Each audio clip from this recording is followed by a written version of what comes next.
if an action is blatantly obvious and is implausibly deniable, I'm thinking Russian alleged attempts to poison dissidents in Salisbury, for example, in the UK, when it was so obviously them, and all the Novichok means of poisoning, so wildly implausible, which then made us think, okay, well, what does that tell us about the role of secrecy in some of these operations? How deniable does it have to be covert action?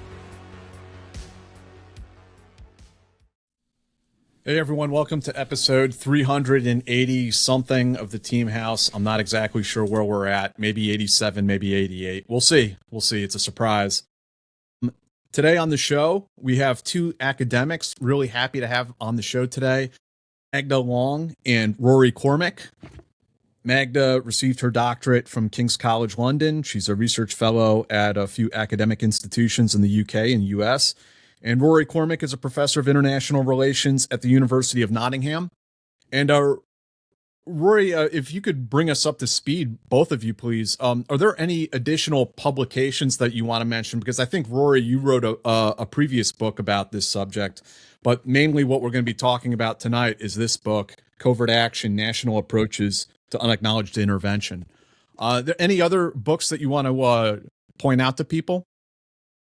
Well, it would be rude not to, I suppose. Well, first of all, thanks ever so much for having us on. And yeah, we're delighted to talk about the book that we co-edited with a couple of other colleagues. So I'll just give a quick shout out to Jen Lester, Mark Stout, and Damien van Poyveld on this kind of comparative international approach to covert action, which kind of came out of numerous discussions. I mean, I can't remember how it came about. Me and Mark were planning a book, and then Damien was planning a similar book, and then Magda and Jen were planning a similar book, and we decided it would just make sense instead of competing to join forces. But seeing as you asked, Jack, I also wrote another book a couple of years back, which is a kind of overview of a synthesis of covert action, academic research, and the latest thinking on it, but hopefully distilled in a accessible way for the general interested reader.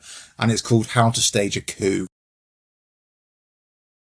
I have the book on my shelf in the office, Rory. To my shame, I have not read it yet, so don't hold it against me. Magda, anything else? Do you want to talk about any previous works that you published or anything you're working on now? Well, I'm relatively new to this world. I only just finished my PhD about 2 years ago, so I have not published as prolifically as my esteemed colleague Rory Cormack, who I feel like publishes a book every 2 years, which is amazing.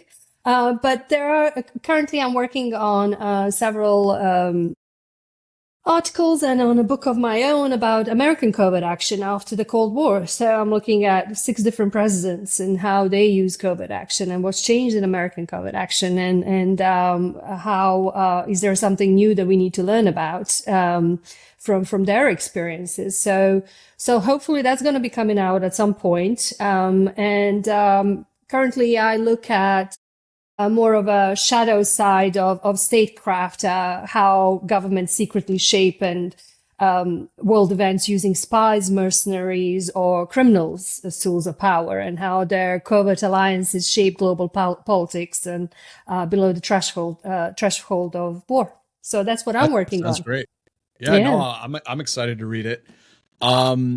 And so this book, Covert Action, as you pointed out, the two of you edited it with a few others, and there's probably close to 20 authors in this book, and each chapter describes a different country's approach to covert action. So you get in the book, some of the ones you'd expect: United States, Canada, Australia, France, Iran, North Korea, or maybe Iran is not in there.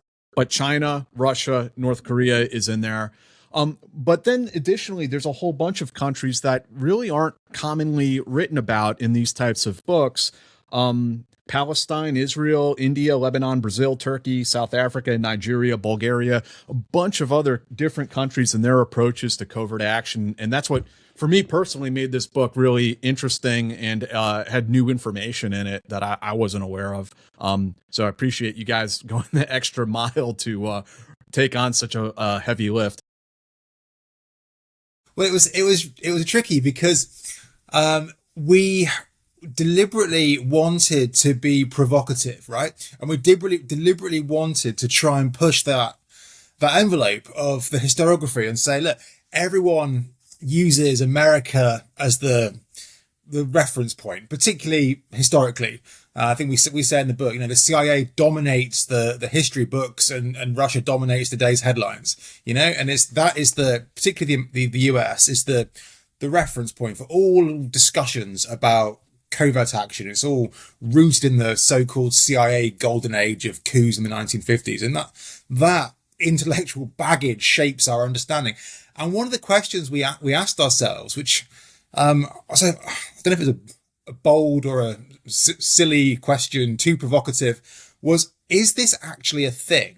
And is this a part of secret statecraft? Or is this just a uniquely American tool which has grown out of a uniquely American political culture?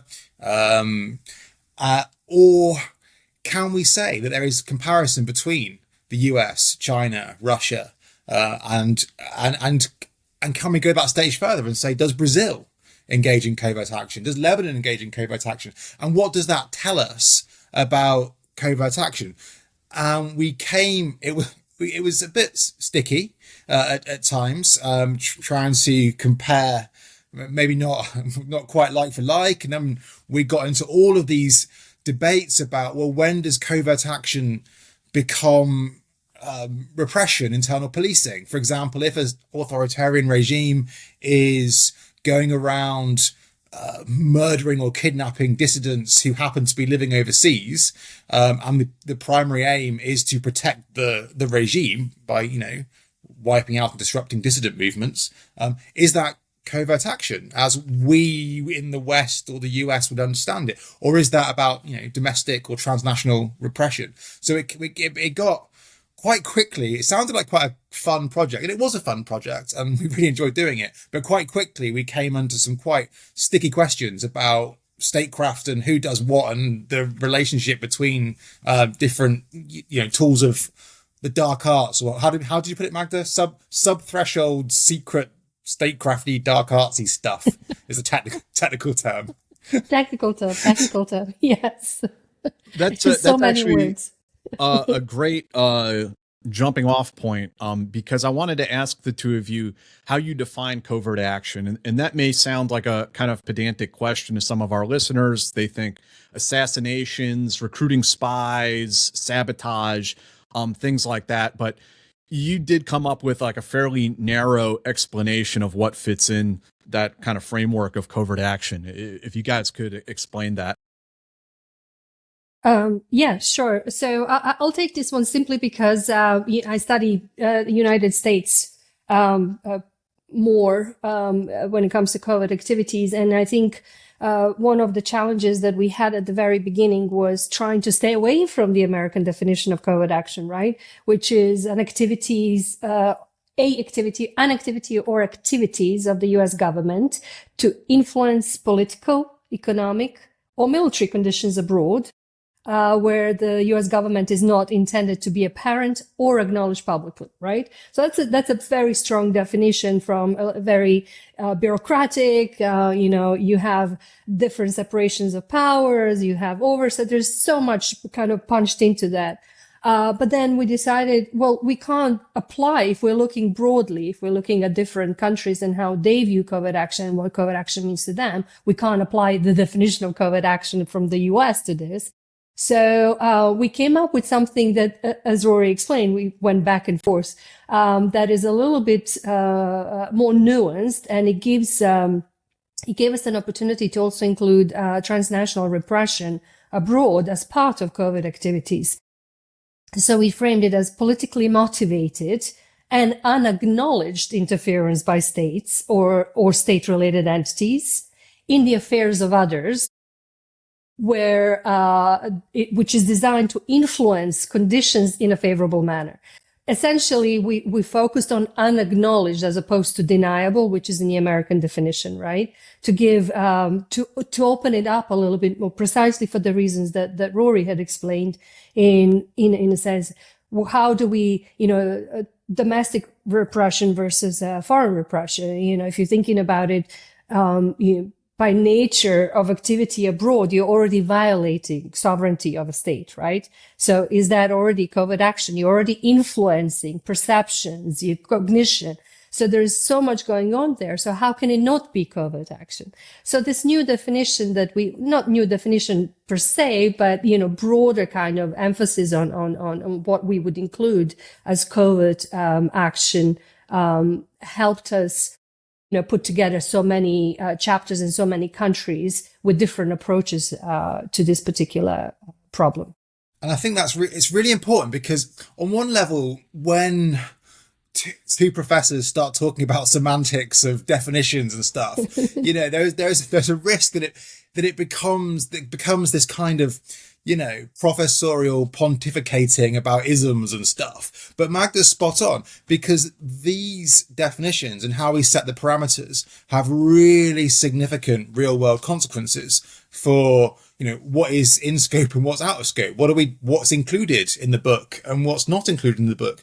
How can we compare different states? And I think the point about deniable versus unacknowledged, on one level, again, it sounds a bit, potentially a bit professorial pontification, but Magda is exactly right that it gets to some, I think, really interesting, significant questions. For example, we've heard loads in the last 10 years or so about particularly Russian covert actions, many of which, particularly before 2022, commentators seemed to think of as being quite successful. Russia was quite good at disinformation and sabotage and, dare I say it, electoral interference. And yet, these, if we use the American definition, were not remotely plausibly deniable. They were, in fact, wildly, implausibly deniable. And this, I think, creates a really significant question about, well, if an action is blatantly obvious and is implausibly deniable, I'm thinking Russian alleged attempts to poison dissidents in Salisbury, for example, in the UK, when it was so obviously them, and all the Novichok means of poisoning, the ridiculous interview that the two suspects gave, where they literally read off the Wikipedia page saying, "Oh no, we weren't there to poison anybody. We were there to see the," and I quote, 3-meter high spire from Salisbury Cathedral, whatever it was. It's so wildly implausible, which then made us think, okay, well, what does that tell us about the role of secrecy in some of these operations? How deniable does it have to be covert action? And in fact, that's one of the kind of quite big questions that got me interested in this subject 25 years ago now, God, I'm getting old, was around the CIA's operation working with the Mujahideen against Soviet occupation in Afghanistan in the 1980s. It's a famous example of covert action, and one which is widely deemed to be successful, and yet wasn't remotely plausibly deniable. Everyone knew they were at it. So that raises the question, was it covert? What does covert mean? Does it have to be deniable to be successful? Probably not. And so by grappling with, the definition, that opens up, I think, some quite important debates about the role of secrecy in the kind of conflict that we're seeing around the world right now. Hey, what's up, guys? I want to thank our newest sponsor, Wild Alaskan Company. It's the best way to get wild-caught, perfectly portioned, nutrient-dense seafood delivered directly to your door. Trust me, you haven't tasted fish this good. They sent us a box like 2 weeks ago, I want to say. They sent us a bunch of stuff. Sockeye salmon, coho salmon, the Pacific halibut, Pacific cod. I destroyed the halibut and I destroyed the cod. I made actually fish and chips with the cod, and it was awesome. I gave the salmon to my dad. My dad calls me back like 4 days later. It's like asking for more fish. And I'm like, dude, you got to go to wildalaskan.com/house and you can get $35 off your first box. 100% wild caught, never farmed. This means there are no antibiotics, GMOs, or additives, just clean fish, real fish that support healthy oceans and fishing communities. Wild Alaskan fish is frozen off the boat to lock in taste, texture, and nutrients like omega-3s. Wild caught from Alaska, every order supports sustainable harvesting practices, and your membership delivers flexible shipments, expert tips, and truly feel-good seafood. The other kicker is you could try it risk-free. There's a 100% money-back guarantee. If you're not completely satisfied with your first box, Wild Alaskan Company will give you a full refund, no questions asked, no risk, just high-quality seafood. Not all fish are the same. Get seafood you could trust. Go to wildalaskan.com/house for $35 off your first box of premium wild-caught seafood. That's wildalaskan.com/house for $35 off your first order. Thanks to Wild Alaskan Company for sponsoring this episode, and thank you guys for the continued support, supporting us, supporting the companies that help support the show. We really love you. Thank you. wildalaskan.com/house, $35 off your first order. Thanks, guys. This time of year, the pace doesn't slow down, but you still need to. The calendar's packed, the weather's changing, and your body's reminding you that it's time to rest and reset. That's where GhostBed can help. It's a family-run company founded by a team with over 20 years of mattress-making expertise. They've spent decades perfecting how to build a bed that's durable, comfortable, and engineered to help you recover. Every GhostBed mattress is made with premium materials, proven cooling technology, and their exclusive ProCore layer, a targeted support system that reinforces the center of the mattress where your body is the heaviest. It helps to keep your spine aligned and your back supported, so you wake up ready to take on what's next. And GhostBed's cooling materials don't just keep you from overheating, they help regulate your temperature year-round. Each mattress comes with a 101-night sleep trial and a 20 to 25-year warranty, plus fast, free shipping. Most orders arrive in 2 to 5 days, so better rest is just around the corner. Right now, during GhostBed's holiday sale, you can get 25% off site-wide for a limited time. Just go to ghostbed.com/house and use the promo code HOUSE at checkout. That's ghostbed.com/house, promo code HOUSE. Upgrade your sleep with GhostBed, the makers of the coolest beds in the world. Some exclusions apply. See site for details. And thank you, GhostBed, for sponsoring the show. Please check out the link down in the description and support our sponsor. You know, Rory, as you're speaking, if I recall correctly, you just published a white paper about sabotage operations, didn't you? I did. Yes, I did. And I think that subject kind of teases out exactly what you're speaking to, is that the Russians are doing sabotage operations. The West is doing sabotage operations, and everyone knows exactly what the score is, right? Yeah. Yeah. So what do we mean by the role of kind of covertness? And another great example, which Magda knows more about than I do, she might want to elaborate, is around what's going on with Trump and covert action in Venezuela right now, where you've got the president literally telling everybody that he is doing covert action. Now, how on earth does that play in with our understandings of secret statecraft? I mean, Magda, what on earth do you make of that? Yeah. So this is one of the, when I think about secrecy, when I think about what covert action is intended to do, and I think our book really kind of hammers this point, is that there a lot of times it's not just about influencing foreign policy, it's about signaling, right? It's about sending a message. And in this particular instance, there are so many different reasons why these things are happening. And, I'm not quite sure I can say them all in a public forum without, getting into trouble back at home. But, the reality of it is, is it covert action? Has it already happened before he announced that he was doing covert action? Is it covert action if the special operations forces are doing it? Are they doing it under Title 10 or Title 50? Are they sheeped? I don't know. The reality of it, there's just so many different avenues. But also, we're so into this. Are we doing covert action in Venezuela? Are we doing covert action in Mexico and other countries where we've designated these cartels as terrorists? But the reality is we've been doing this all, for decades. We've been doing this since the end of the Cold War. And this is nothing new. except that we are talking about it and we're signaling and we're threatening and we're bullying, whether it's the particular nations that we're having this kind of signaling with, or whether we're telling the rest of the world. But there's a lot of signaling and messaging going on here. And whilst it may be new to Americans, and American covert action in terms, but it's not new. If you read our book, you'll see this is nothing new. This has been going on for decades, centuries, if you will, since we started using covert action. So, I think in those terms, the scope is much broader, and it kind of realistically, it also gives us not just, a broader picture of what we're talking about here, but also potential options how to mitigate threats from such operations. If we call it covert action and you say, well, it's not covert action because X, Y, and Z, let's send the law enforcement, or let's send the military's, operation people to do this, because it's not really intelligence. Well, that's a problem too, right? Because now we're separating it according to how we understand covert action to be, when in reality, our adversaries couldn't care less whether we have Title 10 or Title 50. So I think it's like the rest of the world doesn't operate on our wavelengths in these terms or in this particular space. So, I think we need to be a little bit more open-minded about this. Yeah. Yeah.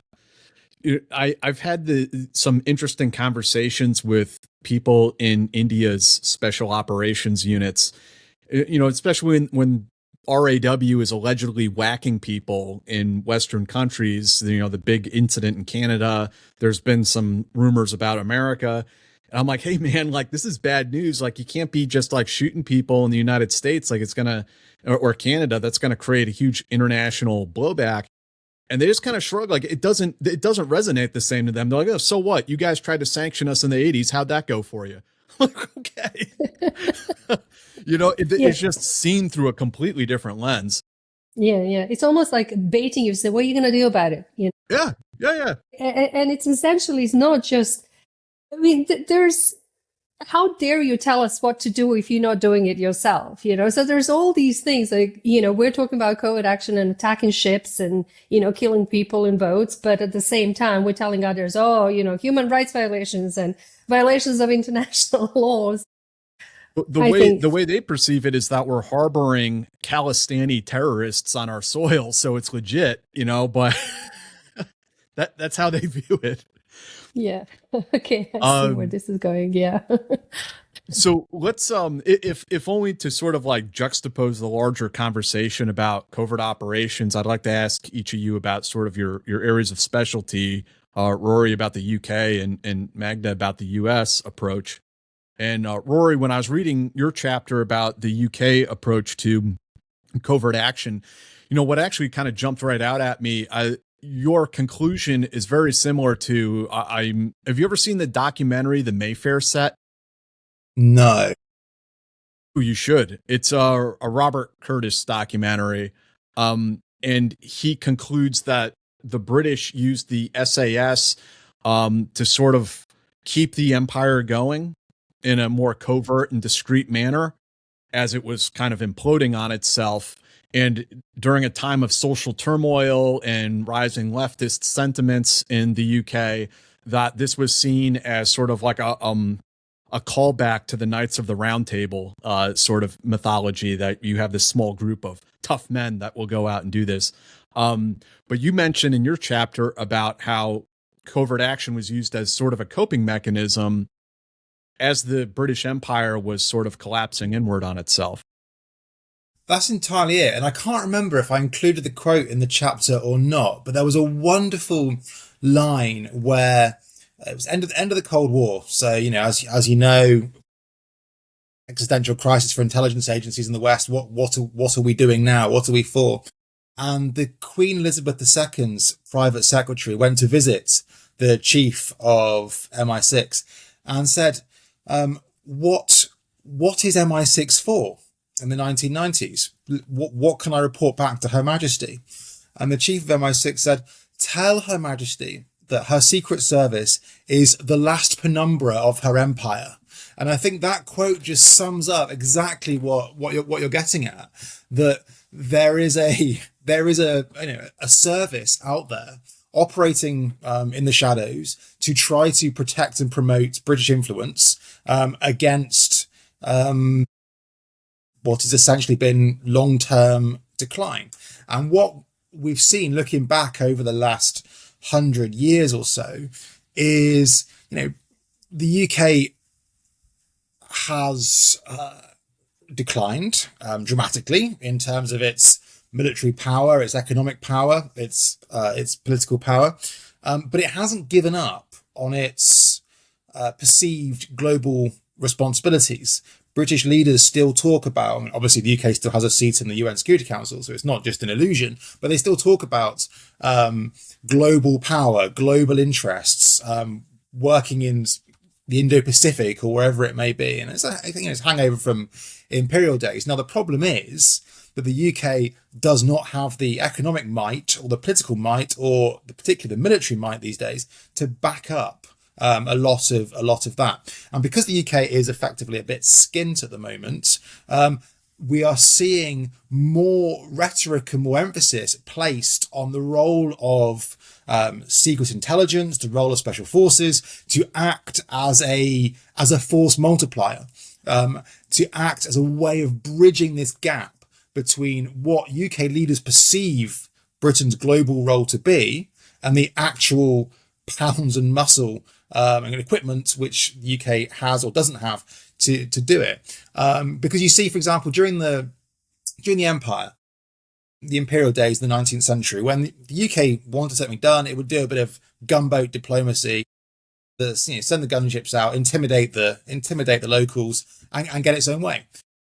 Or colonialism was so wrapped up in political influence, covert and otherwise, bribery here, a bit of something else somewhere else, and it was kind of normal. Now, as the empire dwindled and the UK was rightly unable to overtly manipulate local populations by messing around with constitutions or whatever it may be, that political power is gone. And they realized that if they wanted to carry on doing that kind of thing, they would be accused, not unreasonably, of meddling in neo-imperialism. And so they turned to SIS, to secret statecraft, to try and bridge that gap. And I think we've seen that all the way through since the Second World War. And I think we're seeing that dramatically at the moment as the UK armed forces and military gets cut over the last 20 years. Who is the one piece of the UK security state which is seeing investment? It is the secret services and special forces, broadly defined, because they are seen, rightly or wrongly, as a way of using smoke and mirrors to try to maintain as much influence as possible. And even just today, the chief of SIS, the new chief of SIS, was talking about the role of MI6 as a soft power instrument around the world. And I think that's increasingly the role. It's a stopgap. It's a way of plugging that gap between capabilities and responsibilities. And Magda, if you want to speak a little bit about the American approach, the difference, I guess one of the big differences between the UK and the US is we have a constitution which governs some of these things, but it doesn't really prevent us from doing anything in the field of covert action, as near as I can tell. Do you want to talk about that? Yeah. So obviously the US has had its fair share of bad experiences in the 70s that led to all this legislative kind of straitjacket, if you will, of covert activities that the CIA was doing. And, as a liberal democracy, we want to hold people accountable. We want to prevent presidents from saying, I didn't know this was going on. I want to, we want to see people held responsible for activities that they were undertaking on the behalf of the great American nation.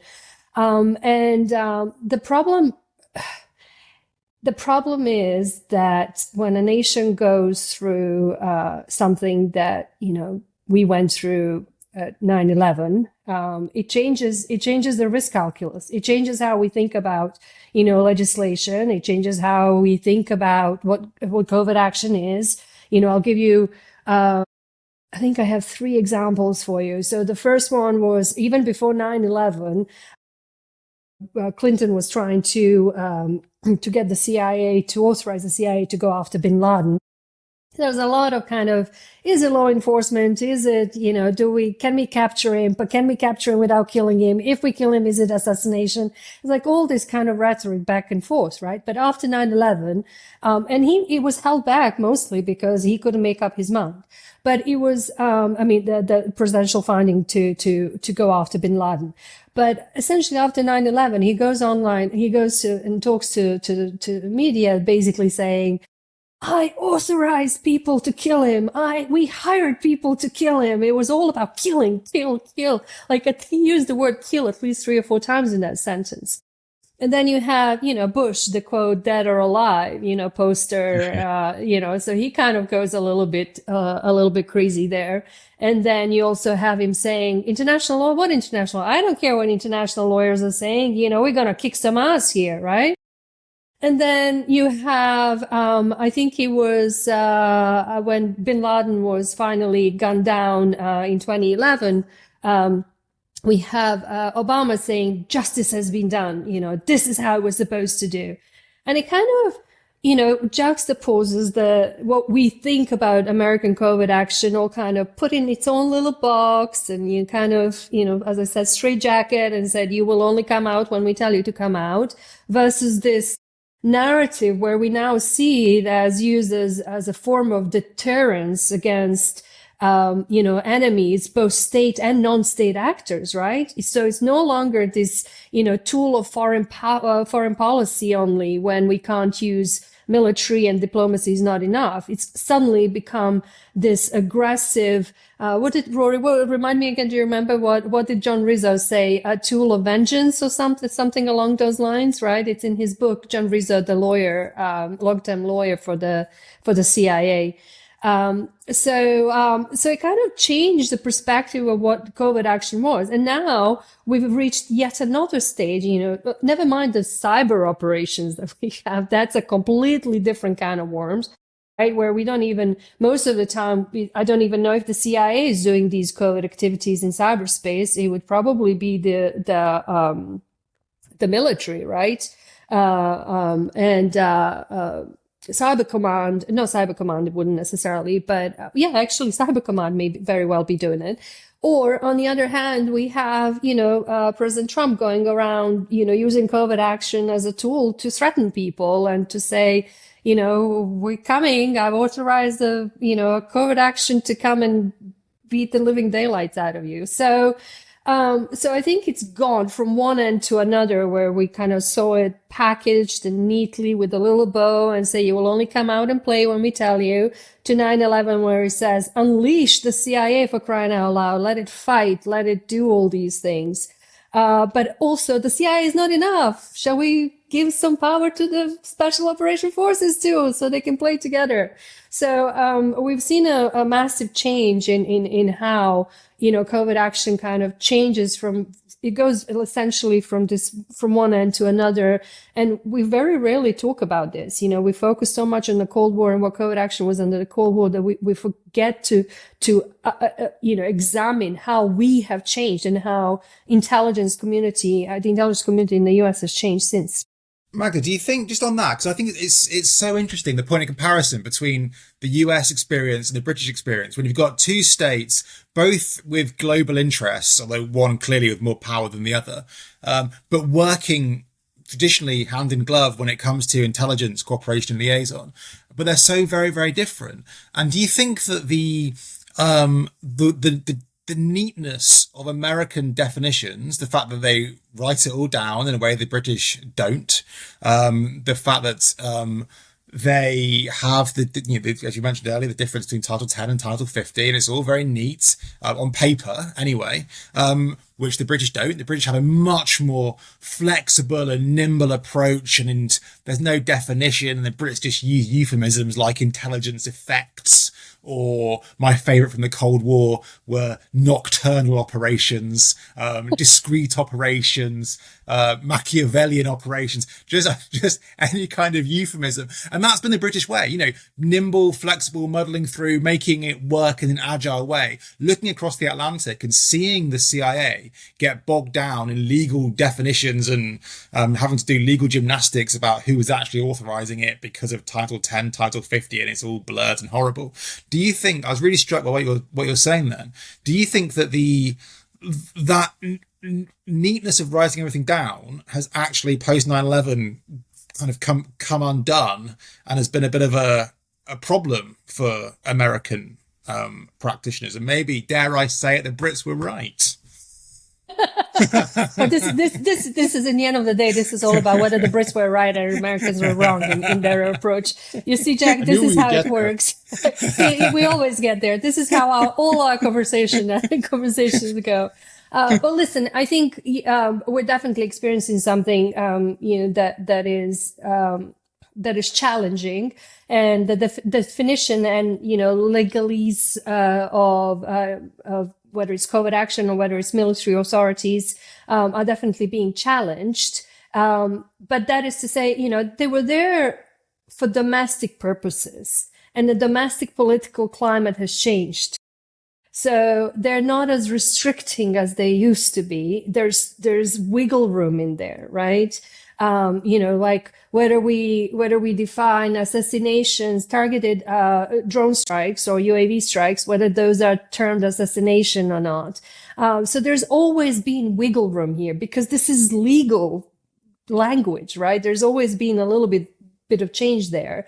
So I think we're definitely struggling with it. And, you know, I'm actually writing a chapter on the future of covert action. And this is one of the things that I want to look at. You know, do we need to change things? You know, is what we have enough to constrain policymakers, whether they're, well, in this particular instance, frankly, the president, from abusing his power? It's not that Congress can approve or, you know, reject covert action proposal, but they can create trouble if they don't agree with the presidential finding that the president wants to enact. So I think it all kind of depends on a domestic political climate and where we are in Congress, and, you know, who rules what house, who's winning, and all that fun stuff. So a lot of it is really just for domestic posturing, political posturing, if I'm honest. I don't think it's precluded the CIA from acting in any particular way, definition or no definition, or special operations from, you know, assisting under Title 50 and, you know, being sheep-dipped. So there's that. So I'm not saying we were wrong. I'm not saying you were right. I'm just saying it's complicated. So let's. I'd really like to dive into some of the chapters on some of the not lesser known countries, but not their intelligence services are not written about quite as prolifically as we do in the Western world. One of the two of the chapters actually that I really enjoyed and learned a lot from was there's one about Palestine from 1917 to 1948, and then, you know, post after the creation of Israel and the rise of Mossad. That's another chapter that's very interesting. Yeah, and I should give a shout out to so Stephen Wagner wrote the Palestine chapter, and I really enjoyed that chapter for the same reasons you did, Jack. You don't read about it much in the literature, which raises that question of, well, is it covert action as we as academics and commentators would understand it? But there are clearly some interesting parallels around. I mean, Stephen writes about disinformation, he writes about assassination, but the thing that really stood out for me from that chapter was the learning and imitation between different actors, because, you know, obviously the Palestine Mandate was very complex and messy affair involving the Brits and Palestinian guerrillas and Zionists, and evolved over 20 odd years.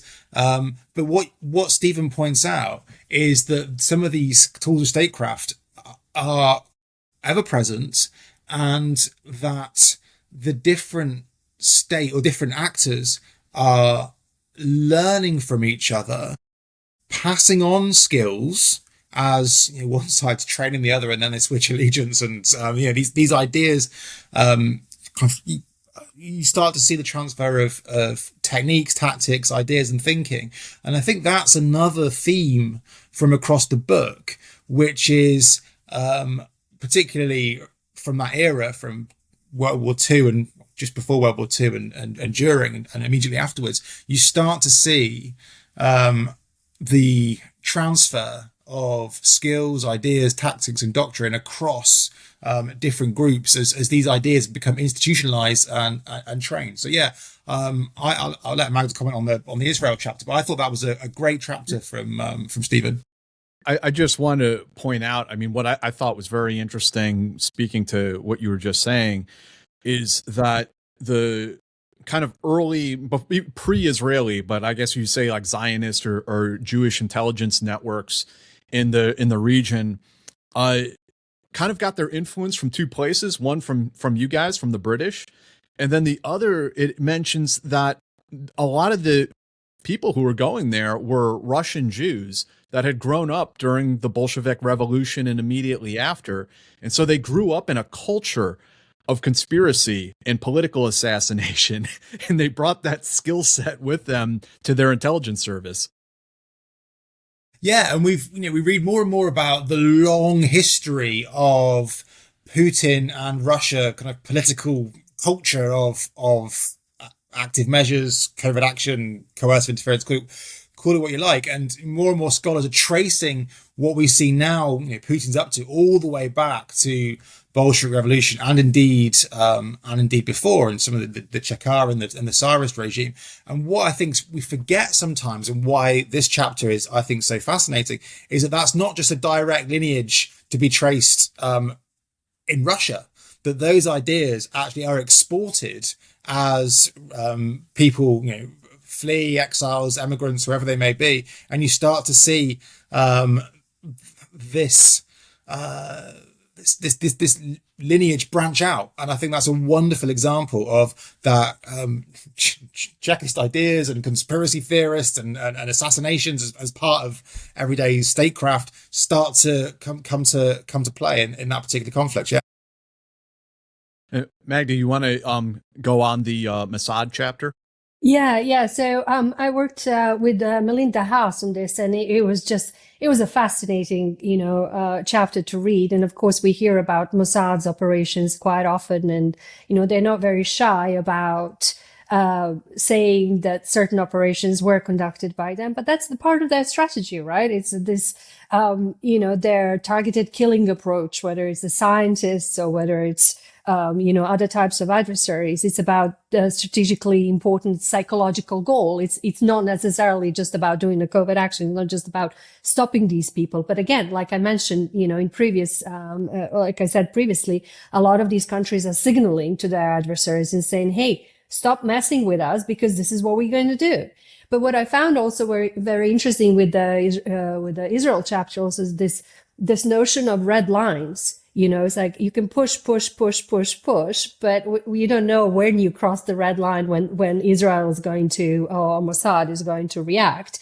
So kind of this strategic ambiguity is a massive play for Israel, and keeping ambiguity as to the operations that they're doing, or whether the nuclear ambiguity, and this red line policy is actually, I find that fascinating, because you may just do one thing and it's gonna, create a reaction, or you may be doing repeatedly different things that will create reaction.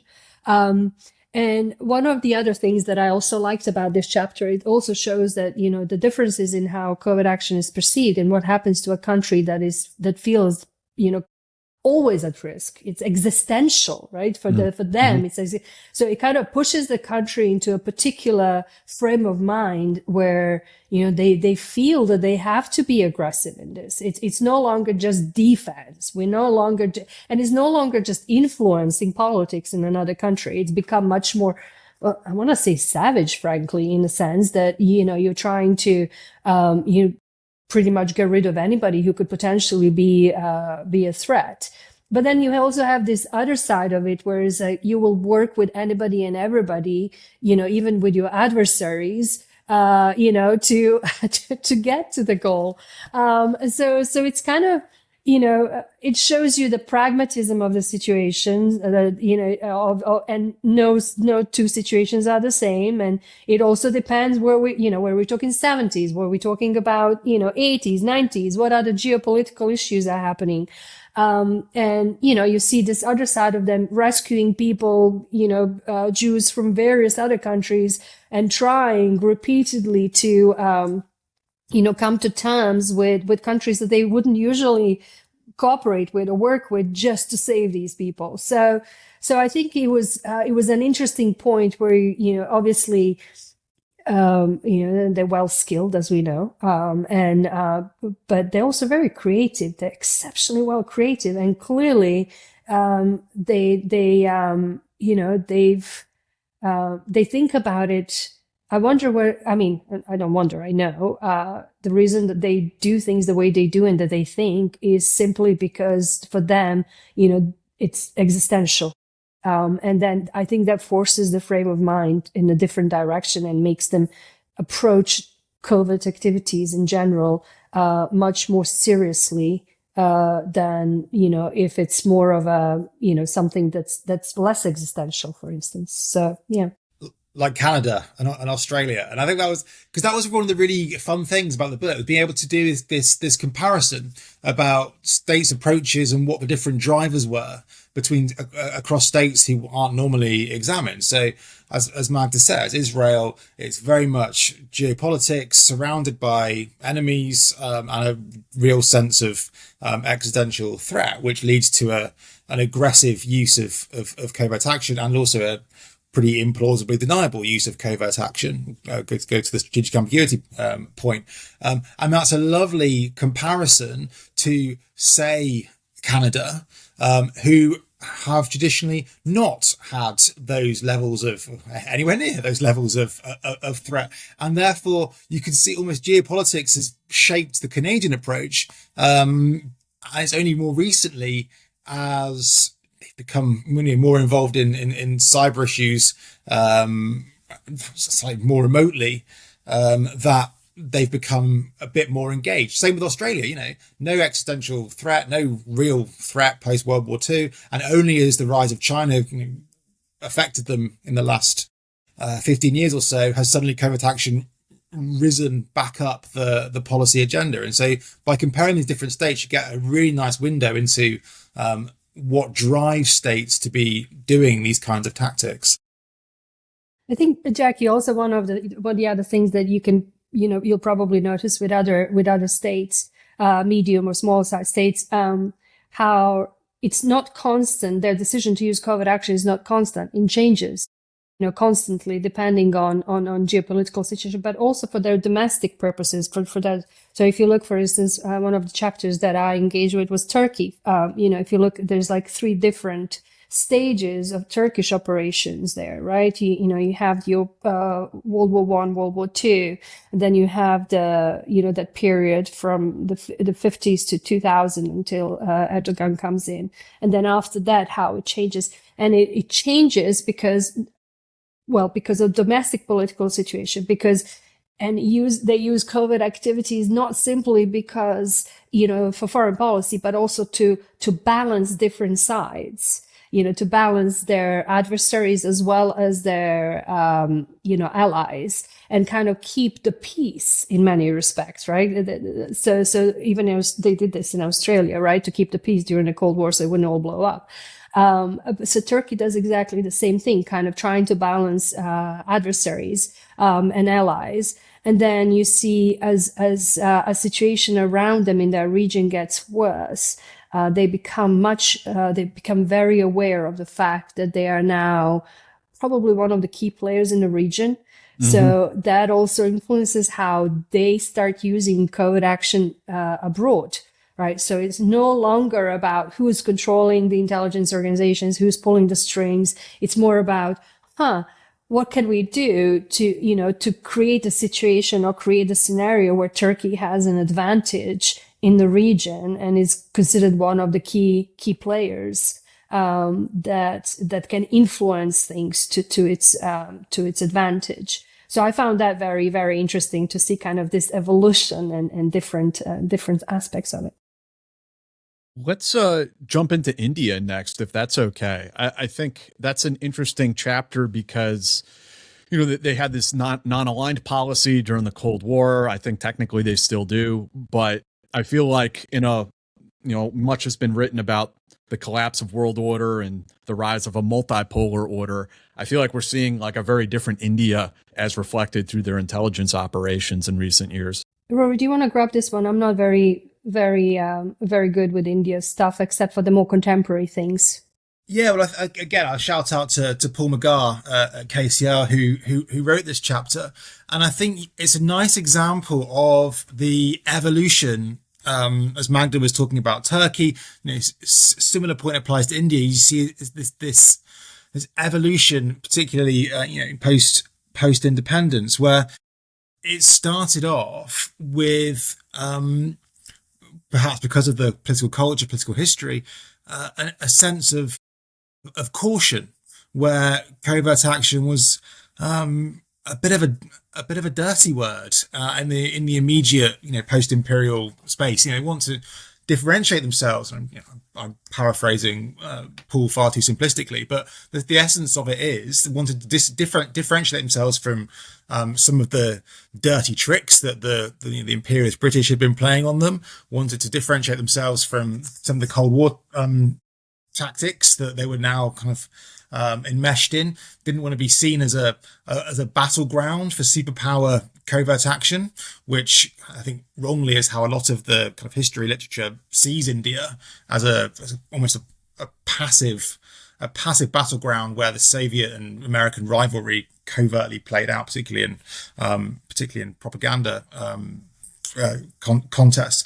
And then so it came late to covert action, I think. Well, Paul thinks, and I agree, as a consequence of colonialism. But then gradually, as the decades have gone past, and it's become shaken off those colonial bonds, it's becoming more muscular. It's becoming more confident. It's dominating the region. It's the leadership's been quite open in the India First approach, and I think what we've seen then is an evolution from the caution and circumspection in the late 1940s, early 1950s, through to the example that you opened the conversation with, Jack, about the alleged attempts to bump off various dissidents in North America. And I think that's a journey as a country becomes more confident, becomes more muscular, maybe more at ease with itself, shakes off some of those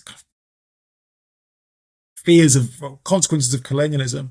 And it's a really nice example of how a state isn't tied to its geopolitics, its history, whatever it can be. Well, I think one of the dangers of banging on about strategic culture is that it doesn't allow a state to evolve. It always seems that it's kind of rooted in this one particular mindset. And India is a great example of moving from the immediate independence mindset towards what we're seeing now, when it is quite an aggressive actor in this space, not just with the alleged assassinations and assassination attempts, but also in long-ish history with covert competition with Pakistan, with activity around Bangladesh, various allegations of meddling in Sri Lanka. So we're seeing the evolution of a much more muscular posture as India becomes more confident, I think. I'm let's jump over to South Africa. So this is a very interesting chapter. And it gets into the intelligence service, the so-called Civil Cooperation Bureau. And I think South Africa is one of those, and we're talking about apartheid era South Africa really in this chapter, to be clear. And I think that's a really interesting case of where there wasn't any separation between church and state, so to speak. Like all of these sorts of restraints and laws and things we talk about, none of that seems to have existed in apartheid era South Africa. Yeah, I'll start maybe here. I think one of the things that I might have mentioned this to you when we started this conversation. The first thing that struck me when I started reading that chapter, when Kevin O'Brien sent it, and Kevin has written on this prolifically. So if you love learning and reading about South Africa, I would encourage you to look at some of his other work. But essentially, one of the first things that came to my mind was like, there's no good guy here. They're all bad. This is just there is no control. Essentially everything goes, and as much as they try to, particularly by the time that BOSS came, the intelligence organization that was running covert operations, by the time they came to power, or they were funded, I think there was just mayhem, where both domestically and abroad. But I think at the same time, in the 60s, you don't see much going on simply because neither the South Africa nor revolutionary forces actually have the capabilities to do covert activities. But then you see from the 70s and then through to the 90s, their activities on both sides evolve and grow. But one of the reasons why they do is because they have all these wars around them at the same time, and their resources, their capabilities, and their knowledge in counterinsurgency and counterterrorism are essentially growing. So they're applying all of this in their counterinsurgency efforts.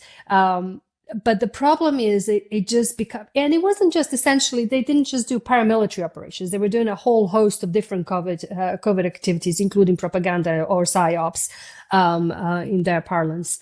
But, it was just brutal on all accounts. There were a lot of people were killed, and the brutality of it. So once the revolutionaries were trying to get to find the traitors within their ranks, they became just as horrible as South Africa, and they were treating people just as equally bad, if you will. So there's just no good side here. It was just mayhem and violence on every front. But what you see towards the end of it is that the government is losing, or the politicians are losing completely losing control over this. And they are just so now it's no longer about just keeping South Africa within its and protecting South Africa. It's more about protecting themselves and growing their capabilities, growing their riches, attacking, killing, threatening. And obviously, a great many paramilitary companies or mercenaries, if you will, had come out of that period. And I think South Africa is still struggling with it and struggling with its past because of it, simply because there was just, I think towards the end in the 80s, they had, I want to say over 40 different outfits doing covert action. It just got absolutely ridiculous. There are also allegations that, like within CCB and some of the other structures, that they started killing their own people. Exactly. Yes. Some pretty grisly stuff. It's like the machine just has to keep eating. And that's what you were talking about, where this gets completely out of control. Yeah. So, I mean, even in that period, by the time the problem, they couldn't, it's almost like one of those things, covert action forced them to the negotiating table, but then covert action also took them away from the negotiating. So it was like, working against itself almost. They were attacking each other from within, and I feel like it became a tool of vengeance and revenge and powers and riches, and rather than what it was intended to be. And even by the 90s, this game was not over. They just went into private world, or they continued proliferating into into these mercenaries who provided services throughout Africa, and weapons smuggling. There's all sorts of criminal activities. Let's jump, if we can, to something a little bit different. Brazil, totally different geopolitical context that they exist in. You guys want to talk about that one a little bit? Well, if I remember correctly, and Magda, correct me if I'm wrong, this is a nice example of a state where the political history and culture helped to shape approaches to covert action. During the authoritarian regime, covert action, like with many authoritarian regimes, led from covert action to domestic control and repression. And it's a similar story with apartheid South Africa that Magda was just relaying. Where does covert action start or stop, and killing a dissident who happens to live across a contested border begin? Where's the line? So for people living in Brazil under dictatorship, covert action is a means of state repression, not dissimilar to the perceptions of intelligence services in Argentina, for example. Maybe not quite as bad, but it still has that connotation. And so when states such as Brazil move towards democracy, there's a reluctance about covert action, reluctance to engage in it because it's seen as a tool of oppression. And I think it's a point that actually applies to intelligence services more broadly as part of democratization, that the new governments have to win over the trust of the people, because intelligence in an authoritarian state is it's a byword for repression and torture and misery. And so when a new state transitions to democracy and wants to have a intelligence service which engages in covert action, as many democratic intelligence services do, it has to win over the trust of the people. And I think Brazil was no exception. And another example of that would be West Germany's approach to covert action. The BND. Exactly. And coming out of the horrific legacy of Nazi Germany and repression and torture and Holocaust, the West German state was, for obvious reasons, very, very reluctant to engage in any kind of dark arts and covert operations. They want to be whiter than white because of the Nazi history. And I think one of the findings from the book is that political history helps to explain whether certain states have an unusual level of restraint when it comes to covert action. And maybe Brazil and if I remember correctly, and certainly West Germany might be examples of that. I won't make you guys go through each of them individually for brevity's sake. But I would like to just take a second to talk about Russia, China, and North Korea, the authoritarian states that you look at in this book, and sort of what the findings were of how these states approach covert action versus, all of the others we've spoken about, basically. It's tricky because one of the main findings is that lots and lots of states engage in this kind of activity, but they wouldn't see it as covert action. Our China chapter explicitly says that the Chinese don't have a word for covert action or a translation for covert action, and therefore, are we misguided when we start talking about Chinese covert action? Is that just a ridiculous phrase which means nothing to Chinese government or Chinese people, and doesn't actually help one, us analyze what the Chinese are doing, and two, help people in the West build resilience against some of these things. So what I think we see is we certainly know that Russia engaged in a lot of this activity.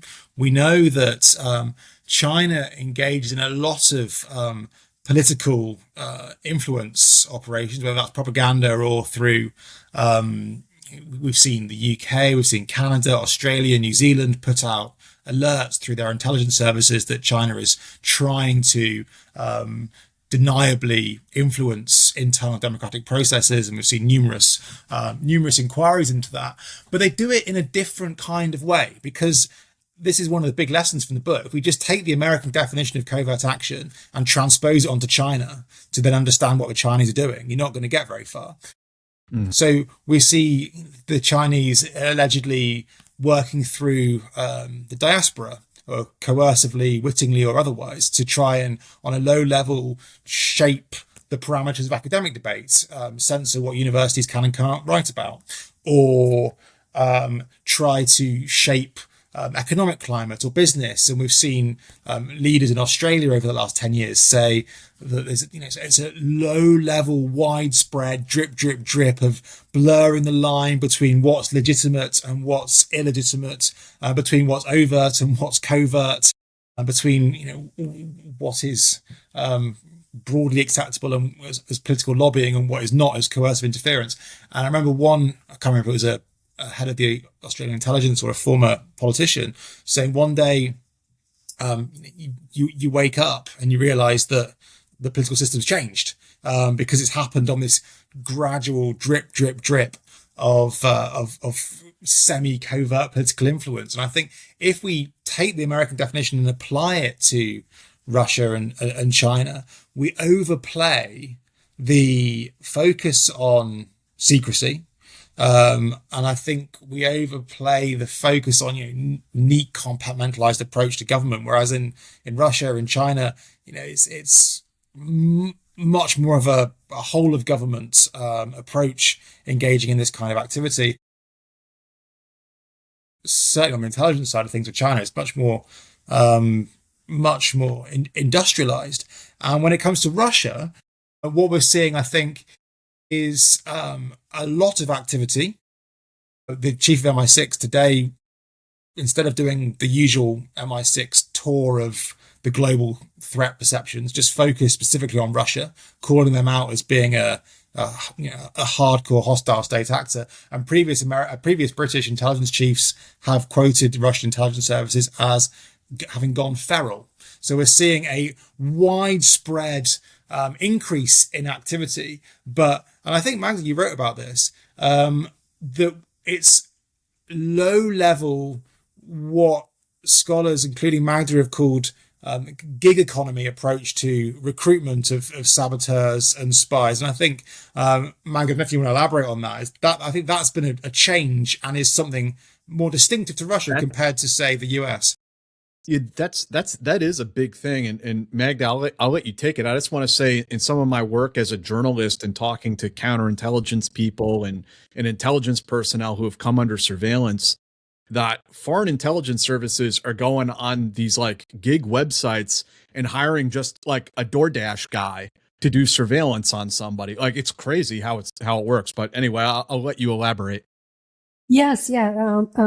I think one of the things that we realized very quickly is that, well, most of these operations that Russia and other adversaries were undertaking, sabotage work, in particular throughout Europe, had roots, in the Cold War. They're not that different in a sense. They're attacking the same kind of targets and infrastructure that would have been the target anyway, right? What we realized quickly is that the type of people that were doing this and who were being employed to do this is not the same anymore. So it's not your typical agent. With an age intelligence, you groom them, you train them, or intelligence officers in the end of the day. You work with these people, you train them, you know who they are, you can command them, you can tell them what to do. But now what we're seeing is that they don't necessarily, because a lot of Russian intelligence officers and diplomats have been kicked out of Europe and other states, and they don't really have the capability to do these the number of operations that they do. So they turn to this gig economy approach, employment of individuals who have never done these things, who may think of themselves as the next John Wick or your Jason Bourne, and they think they can do this. Whether they have allegiances to Russia or not is irrelevant, whether they have ideological sympathies, whether they've ever done this. And frankly, in some cases, they don't even know they're doing it for Russia, right? They don't even know to whom they're speaking. So was essentially what this allows, the gig economy approach is not something that Russia has invented. If you think about transnational criminal networks, they've been doing this kind of stuff for years, just hiring an odd person for this task or that task here and there, right? And one side doesn't know what the other side is doing. So it gives you much broader approach. In some instances, like we've seen in London, for instance, a chap who was recently, Errol, do you remember, what was his name again? Do you remember, Rory? Errol? The kid that went to Poland? Yeah, no, this is a kid who organized the burning of the storage facility in the UK. Oh, yeah. I can't remember his name, sorry. Yeah, he was, I think it's Errol something, but it's a young kid. He's never done this kind of stuff. He gets contacted by somebody working for Russian intelligence services, so potentially, I think in the end, it turned out that it was a Wagner link there, says, we want you to hire several people to burn down the storage facility. They give him specific instructions. And in the end, what happened is that he didn't follow the instructions they were given, that he was given. So they didn't pay him as much money that they said they would. And because he didn't burn it to the Wagner standards. I mean, this is how sick this is. And these people, they're kids most of the time. And the UK is not the only place, where this happens. It happens in Poland. I think in Poland, one of the individuals was from somewhere from Latin America. And he was told that, he needs to take pictures of a bus depot in Germany. Well, why? Well, for insurance purposes. And you will get, paid whatever amount it was. And sometimes they don't even get paid, frankly. But this one was like, you will get paid, a minimal amount. Just go take some pictures. It's an insurance thing. And the next thing the bus depot either catches fire or there's an explosion going on. And these kinds of things, sometimes they're refugees just trying to earn a quick buck. Sometimes they're teachers. So they have no training. They're quick, they're cheap. And in the end of the day, Russia doesn't give a damn what happens to them, and whether they're caught or not, like, prove it. So essentially it opens up, a can of worms to a type of individuals you can hire through this approach. The last kind of big question I want to ask the two of you is kind of concluding thoughts, I suppose, about all of the things we've been talking about and how it seems that we are moving into more of a multipolar worldview, where we're going to have a number of different states that all see themselves as regional, if not world powers. Things seem to be getting increasingly chaotic. The old, Moscow rules and those types of concepts seem to be off the table completely. It's like anything goes. What are your thoughts about the future of covert action and where we're heading in the next 10 to 20 years? Given that Magda's literally writing you're writing a chapter on it. Okay, I'll go first, then you can have the final word because you are the expert. Well, the thing that struck me doing this project is that this is not new, and that states have been doing this for literally millennia before states even existed. I mean, obviously they wouldn't have called it covert action, but these same kinds of principles and means and tactics and objectives go back literally millennia. And far more states do it and have done it than I think we give credit for in our writings and in the in the press and in academia. And that's not to create false equivalence.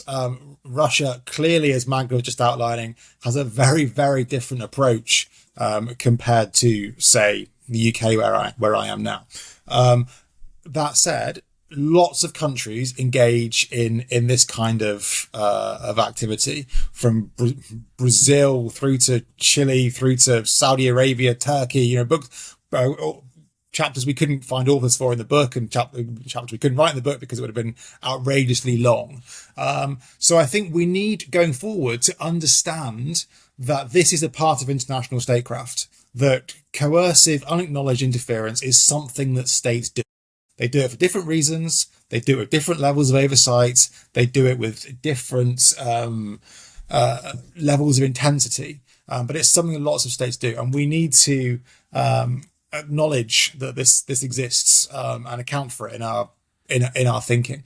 And that some of these middle powers and smaller powers have their own agency. They're not just pawns being manipulated by Russia or China or the US. These states have their own intelligence agencies and are trying to manipulate and shape stuff themselves. And I think we'd be wrong to wipe out their agency by just assuming that Russia is meddling in post-imperial Africa and that the poor post-imperial Africans don't have any say in that and an ability with their own intelligence agencies. So I think we'll see the trend continuing of more states engaging in this, more states trying to find their own way, playing different powers off against each other, trying to manipulate. I think that it will become more chaotic. I think that it'll become noisier. I think it will become more intense. I think the fundamental principles will stay the same. States use these tools for particular reasons. They have particular trade-offs when using sabotage and other kind of forms of covert operations. That hasn't changed. But the speed, the intensity, supercharged by technology, supercharged by interconnectedness, will just make it all more intense, noisier, more chaotic. And I think state will see more of it because states will just do more stuff to try and drown out the signals. But I'll hand over to Magda, who is currently thinking about these things in a much more intellectual manner than me. Not quite, but thank you very much for thinking that I am. Well, listen, I actually agree with you very much. And the one thing that we are neglecting, in a manner of speaking, is that the character of covert action is changing, and I think that the states are. It's not just about rapidly deploying people anymore. It's not about technology necessarily. I think it's about realizing that, and of course those things are very important, but I think it's about realizing that we may not necessarily be talking about traditional kinetic warfare. I think we're talking about dirty warfare here. And, in your hybrid space and in your gray zone or hybrid warfare space. And I think non-state actors are becoming prolifically important in this next phase. So, for instance, we've talked about India a little bit. India used criminal actors to commit these assassinations. China uses the triads to, control the population and for transnational repression. Russia uses criminal actors in their approach to this, in covert activities. So you have in more and more states doing this. I mean, Venezuela is also doing exactly the same. I think the criminal actors, paramilitary companies and private security companies are becoming extremely important in the next stage. And I think we are seeing a change in, even in the US, obviously we've always been using, PMCs, maybe not in covert action officially, But we've always been using, officially I said, we've always been using proxies, and affiliates and auxiliaries. But it is getting to the point where every state is now dipping into this pool. And these non-state actors do not care about allegiances. They do not care about ideology. They care about power, money, prestige, right? So I think we're going to see quite a lot of change in that particular space. I think that it's getting more dangerous. So, because intelligence agencies, people who work there, they at least have some similarity in the way they think and the way they feel about their country, some ideology, some respect, some desire to serve their nation. What are you going to say about, proxies like criminal actors? So I think that's going to be a major change. And judging by how the U.S. has been acting and, calling cartels terrorists, I think it's a game changer, in the international affairs. There's going to be, it's going to get more complicated. Is there anything that you guys would like to cover before we get going tonight? Are there any questions you wish I had asked about the book or anything else? Well, I don't know what I've missed when I went offline. Sorry about that. But it sounds to me like you were talking about China and Russia. You missed me filibustering while you were off screen for 2 minutes. That's what you missed. Ever the professional. We were just discussing how authoritarian states approach covert action as opposed to others. And we talked about Brazil. We talked about we tackled most of the states, I think, that there are were a few in we there. haven't gotten into: Nigeria, Bulgaria, Czechoslovakia. There's a whole chapter about like Greeks during the Peloponnesian War that we haven't talked about. That was kind of cool. But I just want to open the floor, let you guys hit up whatever subject I may have missed that you'd really like to talk about. Not from my end. I think we covered we covered a lot there, didn't we? Yeah, absolutely. I think we cover some of the key ones and key changes and why states do what they do. From the Nigerian perspective, I think they do a lot of CT kind of stuff. And so it's not necessarily covert in the same aspect that we would talk about. And we talked about with other nations or other countries. So yeah, I think I'm fine. I don't think we need to go into the remaining ones. I think we name check most of the, if not in detail, we name check most of the chapters, and I kind of made a passing reference to the ancient Greek stuff in that final answer, where as Jeff said, that we've been doing these kind of activities. Are familiar to us to go back literally millennia. So I think we've pretty much ticked most of the chapters. Yeah. Thank you, Jeff. So the book is Covert Action: National Approaches to Unacknowledged Intervention. You can go and find it today. Where's the best place for people to go and buy this book? So the book can be purchased on Amazon.com or Georgetown University Press website. And yeah, and it's quite a great holiday priced, gift. To be fair, and reasonably priced. It's a great holiday gift. And we will have links down in the description on this podcast or YouTube video, wherever you watch it. Some links down below where you can purchase the book. Thank you, both of you, spending some time with us to talk about this subject and your book. And I think this is like a great, we mostly on this podcast interview people who are military veterans or intelligence agency veterans. And it's really cool to get those anecdotal experiences, but it's also cool to zoom out once in a while and get the 40,000 foot view of it all. As sometimes you guys cover things in your research that we missed. Yeah, but they're much more interesting. The people who do the work. Yeah. Yeah, they're more interesting than us. Hopefully, it's been of interest to listeners. But I've certainly enjoyed the conversation. So thanks ever so much for inviting us on, Jack. Absolutely, yes. Thank you so much for having us. This has been fun. Yeah, appreciate it. Thank you, guys. And for everyone else, we will see you next time. Have a happy holiday. Thank you. Good night. Bye.